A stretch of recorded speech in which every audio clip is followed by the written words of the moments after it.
Eu vou tentar fazer em 2 domingos essa ministração.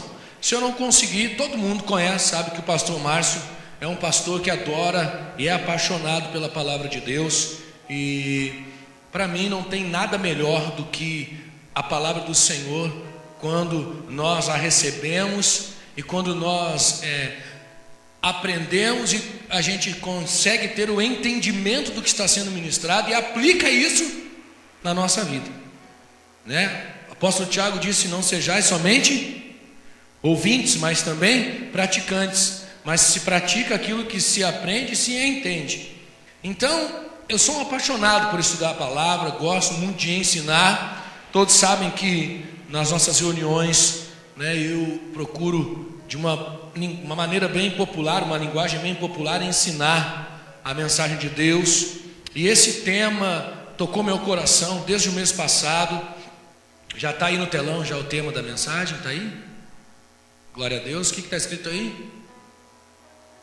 Eu botei isso na internet. Teve um irmão que falou assim: o que é isso? Aí, como ele não era da nossa igreja, né, se pergunta para o teu pastor, irmão. Se ele não te ensinou isso aí até agora, meu irmão, está na hora de aprender. Aí eu colei a imagem, o slide da mensagem, né? Icabode, se foi a glória de Deus. Mas tem uma frase, todo mundo sabe que eu sou mestre, né? Para formar uma frase, eu adoro, porque eu tenho tempo para isso, né? Eu sou pastor, não é? Não teve um irmão aqui que falou que para pastor todo dia é domingo? Convidei o irmão para orar comigo de madrugada. Não posso, que eu trabalho. Eu falei: irmão, todo mundo trabalha, né? Mas para o senhor todo dia é domingo. Ou seja, o senhor não faz nada, o senhor pode orar. Então, como eu tenho tempo, eu também consigo, né, pensar bastante, elaborar as coisas. E essa frase, quando me veio à mente, me fez mudar completamente o foco da mensagem. Porque na realidade eu iria pregar sobre a glória que se foi. Mas quando Deus me deu essa frase, recuperar a glória é reparar os erros, eu entendi: a glória se foi, mas ela não se foi para sempre.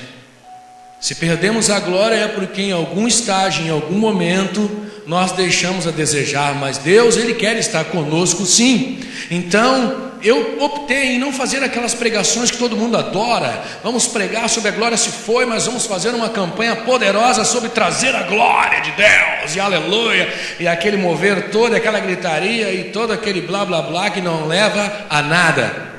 Então Deus trouxe ao meu coração dividir esta mensagem em 2 etapas. Eu vou pregar sobre a glória que se foi, e depois eu vou estar ministrando sobre recuperar a glória e reparar os erros. Então, amados, para que você tenha um entendimento bem claro do que o pastor vai ministrar, essa mensagem deu 44 slides. Eu nunca fiz um negócio desse, né? Todo mundo sabe que no máximo as minhas pregações dão 9 a 8 slides e eu prego em um domingo. Mas essa foi tão gostosa de preparar, porque até a pastora entrou em luta. Ela viu que desde sexta-feira eu estou na frente desse notebook aqui sentado, preparando essa mensagem. Ontem eu passei praticamente o dia todo, hoje um pedaço também do domingo, né, dando uma revisada. E ela disse assim: poxa vida, tu está tanto tempo preparando uma pregação. Na realidade, essa pregação, todo mundo sabe que eu gosto de ficar ruminando aquilo que Deus me dá. Quem é que sabe o que é ruminar aqui? Ruminar é você mastigar, engolir, trazer de volta, mastigar. E a palavra do Senhor, a gente tem que meditar muito nela. Uma pregação, meu irmão, tem gente que diz assim: não, se me convidar para pregar na hora, já tem uma palavra pronta no óleo. Que bom. Tem pregadores que eles têm uma facilidade tremenda de pregar a palavra de Deus, porque é uma coisa tão simples para ele, para mim, como é uma coisa tão profunda. Eu preciso ficar a semana inteira preparando, mergulhando, meditando, buscando um direcionamento, porque o que vai ser dito aqui, meu irmão, pode mudar por completo a tua vida. Aqui não é simplesmente mais uma reunião, não é simplesmente mais um culto, apesar de que muitos vêm aqui e saem piores do que chegaram.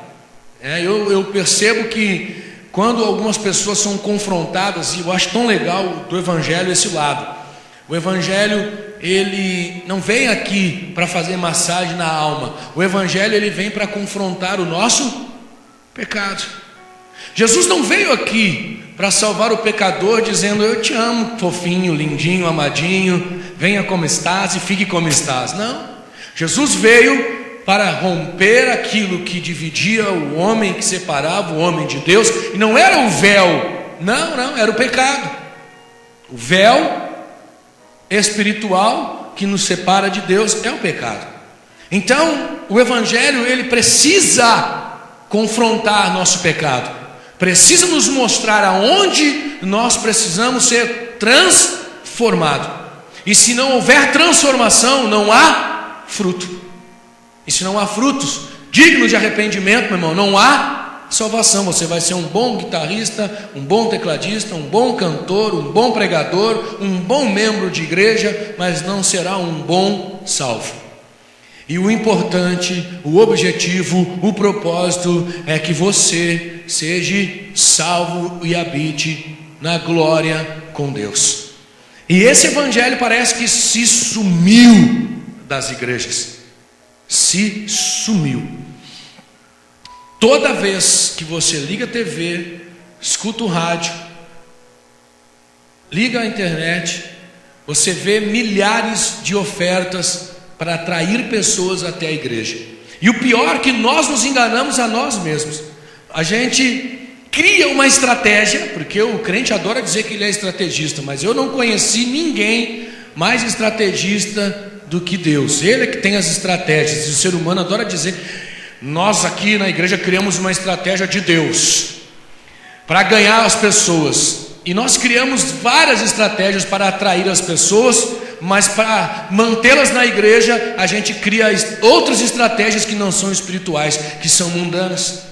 Porque a gente tem medo de olhar nos olhos das pessoas e dizer: você está errado, irmã, sabia? Você tem que mudar. Você precisa se converter, você precisa mudar o teu posicionamento. O Evangelho diz isso. Você tem que dizimar. Eu tenho, a palavra manda. Temos medo do confronto, sabe por quê? Porque temos medo de que as pessoas se levantem e vão embora. E ainda a gente tem medo de fazer o papel do pastor malvado. Então a gente prefere apoiar o erro e fazer o papel do bonzinho. O bom pastor, meu irmão, não é aquele que prepara você para o matadouro, mas é aquele que guia você pelas veredas eternas.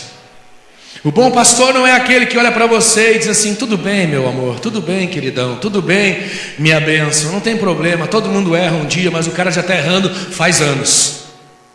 O bom pastor é aquele que chama você e diz: você está errado, vai mudar quando, meu irmão? É bem triste e de uma situação que muitas vezes nós vivemos e nós estamos presenciando não só na nossa vida, mas até mesmo na nossa casa e muitas vezes na nossa igreja. Então eu peço para que você, líder, anote. Você que é líder de célula, anote tudo, preste atenção. Você que é membro da igreja, você que está aqui essa noite, porque eu tenho certeza que esses 2 ou 3 domingos vai falar muito ao teu coração, amado. Icabode é um termo que foi dado a um menino. Esse menino era neto do sacerdote Eli. Eli tinha a sua linhagem sacerdotal. Seu filho Ofni e Finéias também eram sacerdotes. Icabode era filho de Finéias, um dos sacerdotes que era filho de Eli. Eles tinham a responsabilidade sacerdotal sobre Israel.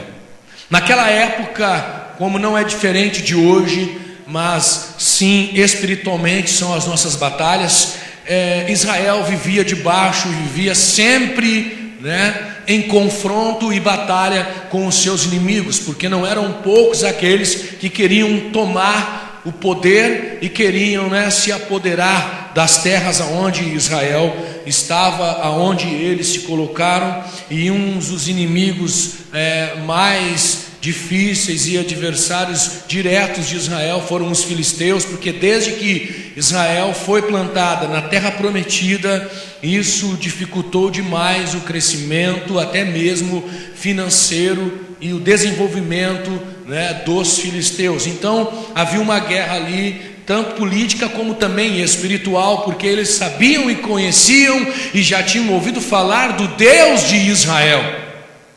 Essa é a diferença. Israel tinha, todos já sabem, uma arca. Essa arca que foi construída nos tempos de Moisés, que era uma caixa que tinha 1,10 m de comprimento por 1,10 de largura, por 70 de largura, por 70 de altura. Dentro dessa arca, todos sabem que ali estava a vara de Arão, estava o maná e também as tábuas da lei. E também sobre a tampa desta arca haviam 2 querubins que estavam encurvados, formando mais ou menos num ângulo assim de 45 graus, e com as suas asas fechadas. Glória a Deus. E isso, desde os tempos de Moisés, era para Israel, para aquela nação, muito mais do que simplesmente uma caixa fabricada com uma das madeiras mais nobres, que era a acácia. Não era simplesmente uma caixa com alguns utensílios dentro, mas simbolizava a presença de Deus, simbolizava assim o próprio Deus materializado junto com Israel. E aonde eles iam, eles levavam aquela arca. Aquela arca simbolizava Deus ao lado deles, simbolizava Deus lutando e pelejando sempre ao lado do povo. E isso foi passando de geração em geração. E essa arca, ela tinha não somente uma presença física, mas ela tinha uma presença espiritual muito forte, porque Deus havia determinado que através daquela arca Ele falaria com os sacerdotes, e entre os 2 querubins a presença de Deus se manifestava. O sacerdote entrava no Santo dos Santos e tinha acesso àquela arca uma vez por ano. E a arca só era carregada junto com o povo quando eles iam para a batalha.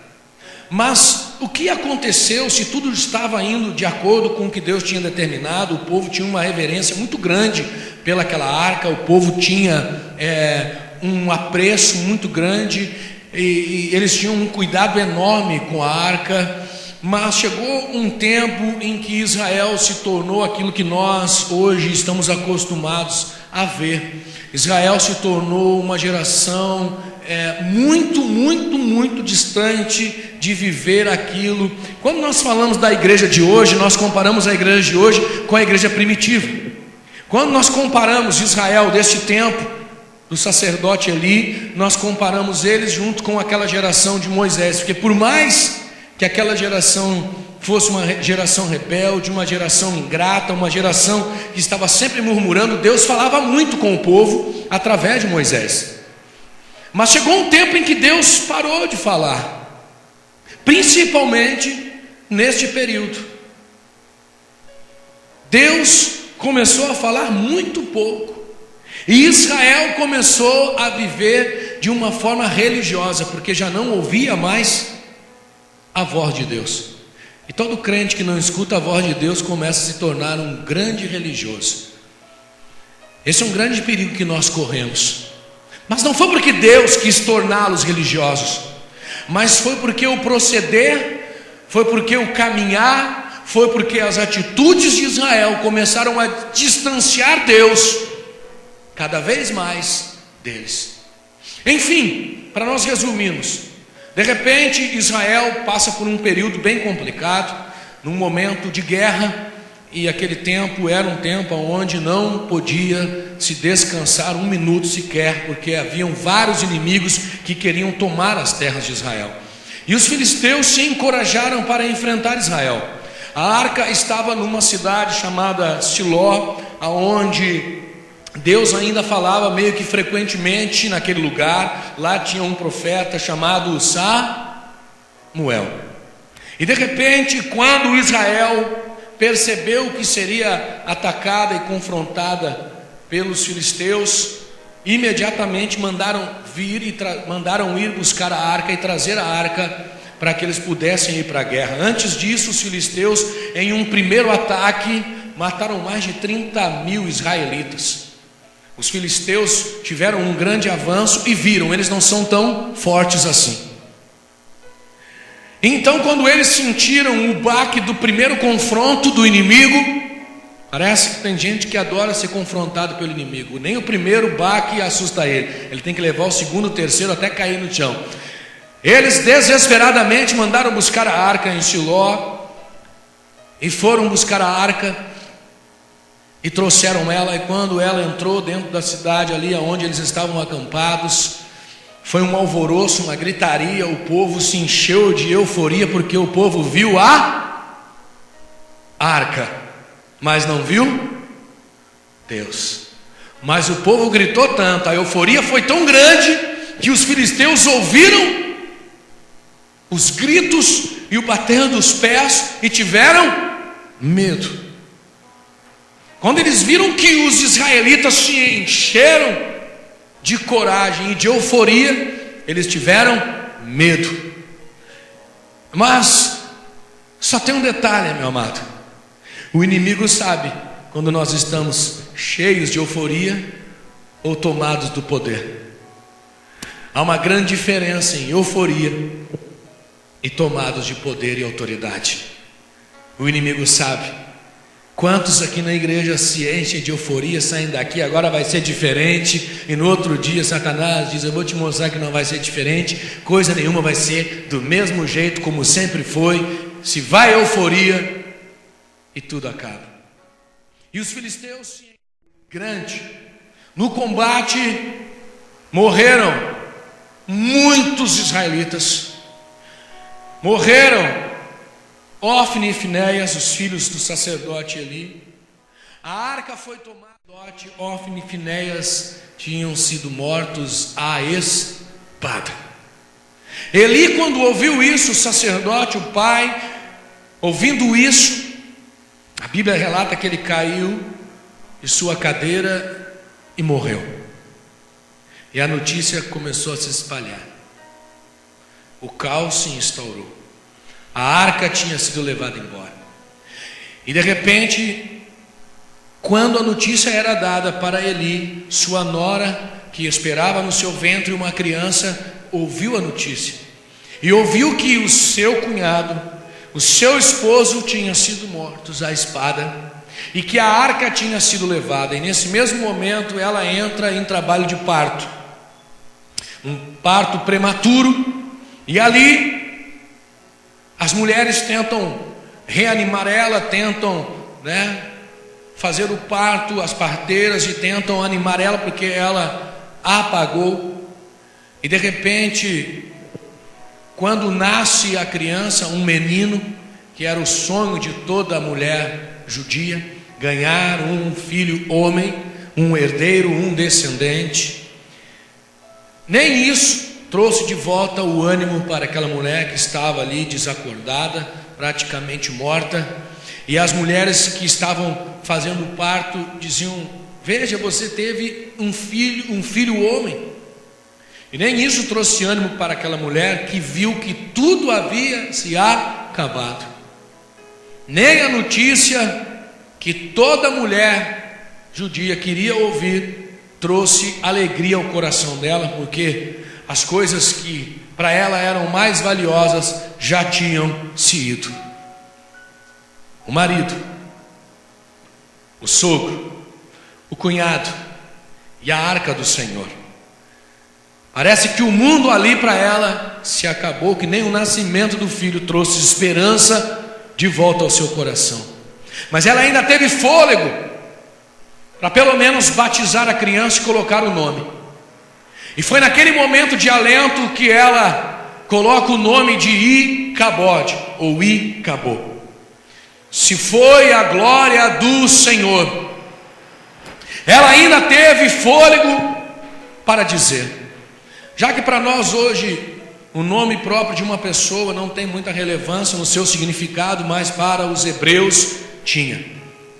Todos eram batizados e seus nomes eram expressados diante de uma situação ou de algo que estava acontecendo. E naquele momento de alento, de dor, de tristeza, o que foi expresso? A realidade do que estava acontecendo. E ela coloca o nome daquela criança de Icabod. Então, quando ela diz Icabod, a glória do Senhor se foi, porque levaram a arca de Deus. Não se tem depois nenhum tipo de nenhum relato, nenhum tipo de relato mais sobre o menino e nem sobre a mãe, mas o que se sabe e o que nós podemos entender é o suficiente para nos mostrar, a partir de agora, desse momento, já que num breve resumo sobre essa história, eu já consegui fazer você entender de onde veio esse termo, de onde saiu a expressão e o nome Icabod e o significado dele. Então fica melhor e fica mais fácil agora para a gente começar a fazer a analogia dessa